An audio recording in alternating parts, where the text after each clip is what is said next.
Hey guys, AJ Hazy here and welcome back to the Vantage Report. It has been nearly 60 days since our last report and we are seeing some really interesting trends play out at the moment. Now you may recall from my last report that I mentioned that one of the things driving the market was a trend towards space or more square footage. And this was based on my gut feeling at the time, but I now have the data to back it up. The average property traded hands in the last couple of months is 211 square feet bigger than the same time last year. Now this is a reversal of a trend that had been going on for over a decade as people were downsizing. In the most recent buyer survey, we found that buyers were almost twice as likely to be upgrading their property than downsizing. And this makes a lot of sense when you consider what we've all just been through. Now, I've been asked a lot recently, AJ, where are these buyers coming from? Number one, it's just locals moving around. 60% of all the sales that are happening locally are just people who live here trading one property for another. Now, the next big market segment is Vancouver sales. As their market has recovered and the pandemic has them looking for greener pastures, literally, secondary markets like the Fraser Valley and the Okanagan Valley are seeing a flood of these folks from Vancouver.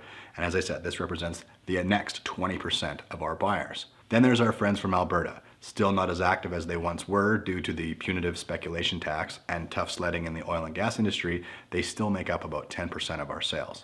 Now you may recall me being the first to report that luxury sales were up 50% year over year. Well, that trend has exploded with luxury sales up almost 300% compared to last summer. You may have also heard me mention that agricultural land in a previous report was going crazy. Well, listen to this stat. Acreage sales are up 250% this month compared to the same time last year. People buying a lot with the intent to build is another trend. It's time to build the house we need, a lot of people are thinking, so lot sales are up close to 100% year over year. Now, the single family trend saw 4 times the increase compared to apartments, with single family homes up 80%, while apartments are at a flatter 20%, which is still good.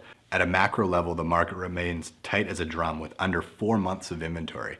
You may recall in June when we dipped just below that 6-month mark, I said that if it gets under 4 months, it's going to become a seller's market. Well, here we are. Inventory is currently hovering around 3,000 active listings, which is about 10% back of where we were this time last year and right on par with 2018 numbers. So it's not the limited supply that's driving this, it truly is demand, with sales volumes up 70% compared to this time last year.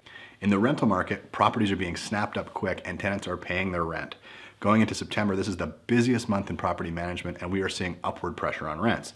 This is a good indicator of overall market health. So really favorable supply and demand dynamics in the Okanagan on both the sales side and the rental side, which are two totally different beasts. Now, as impressive as all of this is, and trust me, I appreciate how good things have been, especially after how grim things were in April and the first part of May for us, but I'm still very mindful of the fact that unemployment is at an all-time high and our GDP has taken a big hit. Our economy is being propped up by massive stimulus packages that could end at any time, and a second lockdown could very well be around the corner. So my advice to all of you remains the same. If you have a property that has seen some appreciation over the years, now may not be a bad time to capture those gains and get into a more defensive position.